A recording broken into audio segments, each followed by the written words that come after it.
capacity to learn is a gift. The ability to learn is a skill. The willingness to learn is a choice. A notable quote by Brian Herbert. A pleasant day, dear students. I'm Ma'am Luz Biminda Malyari, your teacher guide in this video lesson. Let me start this learning session by asking you a question. Are you familiar with symbols and symbolism? In literature, symbolism is used to produce an impact, which it accomplishes by attaching additional meaning to an action, object, or name. In other words, symbolism allows a writer to convey something to their audience in a poetic way instead of saying it outright. To know more about this lesson, join me in this meaningful learning experience titled Principles, Elements, Techniques, and Devices of Creative Nonfiction, Symbols and Symbolism. To begin with, may I present to you the learning objectives of this session. First, describe symbolism and irony as literary devices of creative nonfiction. Second, analyze a sample text according to symbolism and irony. Third, identify examples of symbolism and irony in the sample text. And lastly, express reflective insights through symbols. Before we proceed to the discussion of symbols and symbolism, let us have a motivation game titled Guess the Meaning. Try to determine the symbolic meaning of images of things, often used as symbols of something else, that will be flashed on the screen. You may answer orally, type your answer on the comment box, or write your answer on a sheet of paper. You will be given 5 seconds to answer each item. Are you ready?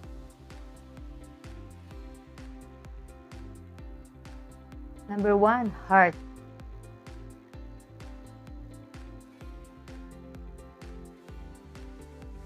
A heart symbolizes love, gratitude, happiness, hope, charity, joy, compassion. Number 2, dove.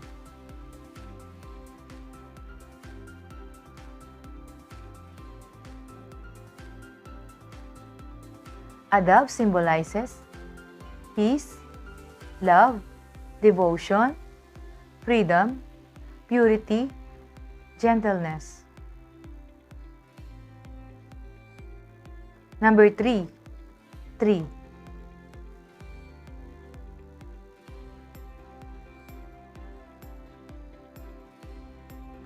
A tree symbolizes strength, growth, union, fertility, resurrection, liberation.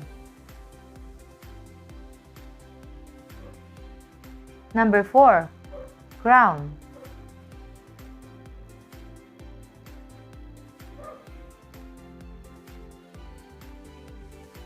A crown symbolizes victory, success, power, honor, glory, authority.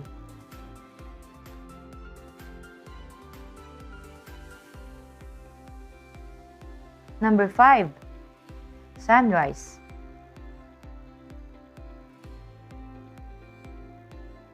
Sunrise symbolizes birth, growth, resurrection, new life, new hope, new beginnings.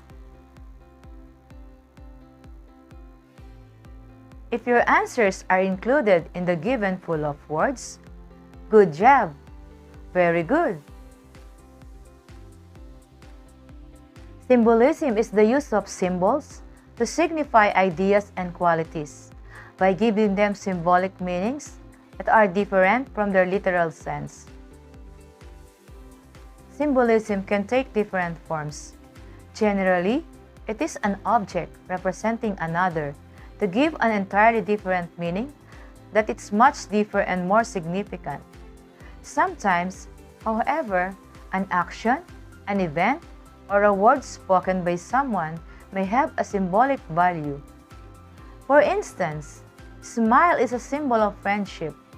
Similarly, the action of someone smiling at you may stand as a symbol of the feeling of affection which that person has for you. Symbols do shift their meanings depending on the context they are used in. A chain, for example, may stand for union as well as imprisonment. Thus, symbolic meaning of an object or an action is understood by when, where, and how it is used. It also depends on who reads the work. In our daily life, we can easily identify objects that can be taken as examples of symbolism. Here are some common examples of symbolism in everyday life. The dove is a symbol of peace and innocence. A red rose, or the color red, stands for love or romance. Black is a symbol that represents evil or death. A ladder may stand as a symbol for a connection between heaven and earth or a progression. A broken mirror may symbolize separation or bad luck.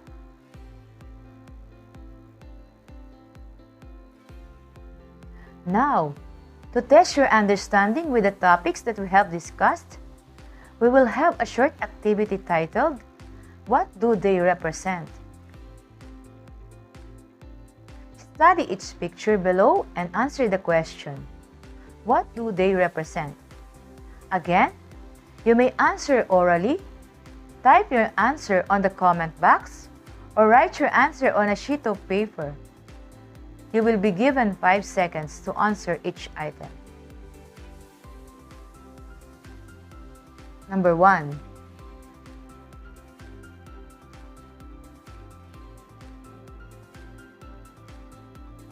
This picture symbolizes bayanihan, unity, cooperation. Number 2.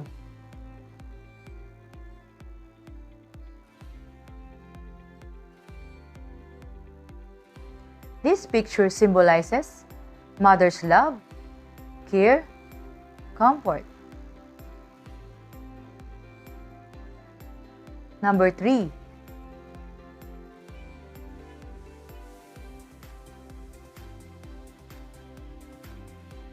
This picture symbolizes success, achievement, goal. If your answers are one from this given list of words, good job!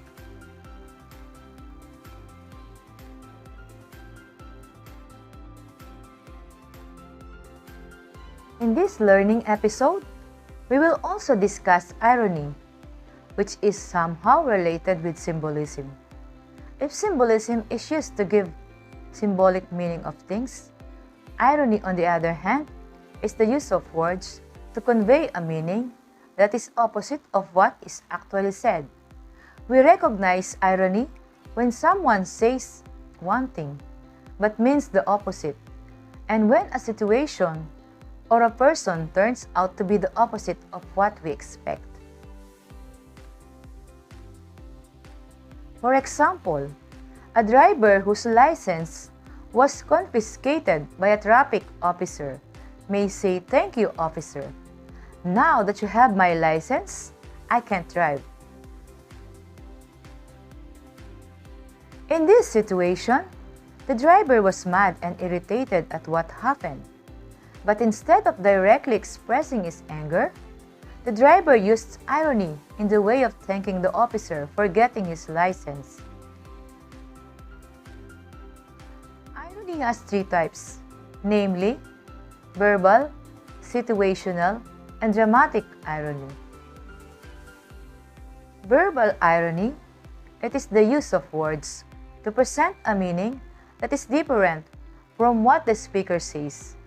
Almost all the time, the person intentionally and knowingly uses verbal irony to be understood as meaning something different to what his or her words' literal meaning. Situational irony, which happens when what is expected and intended to happen doesn't take place. Instead, the exact opposite occurs. The result could be either serious or comic. Dramatic irony, which happens when the audience or readers are aware of something which the character of a movie or story does not know.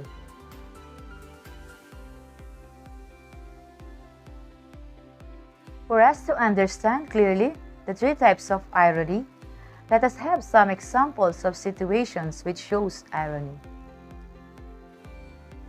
First, can you guess what type of irony is used in this situation? If you answer verbal irony, you are correct. By looking at her situation, we can see that she's at the end of the long queues of people. Yet she still says that it's the shortest line she have ever been. For the second image, what do you think is the type of irony used? If your answer is dramatic irony, precisely.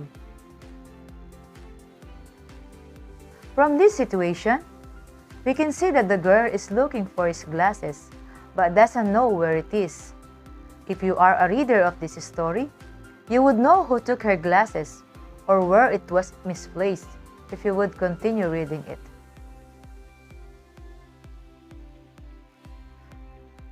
For the last picture, can you guess the type of irony used? If you answered situational irony, absolutely correct. From this picture, we can see a dentist saying she has no time to do floss on her teeth, yet she's still doing it on actual.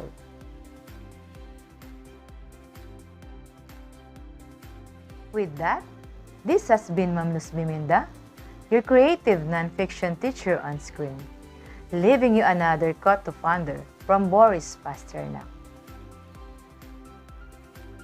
The whole of life is symbolic because the whole of it has meaning. Again, thank you for listening, my dear students. Stay safe and God bless.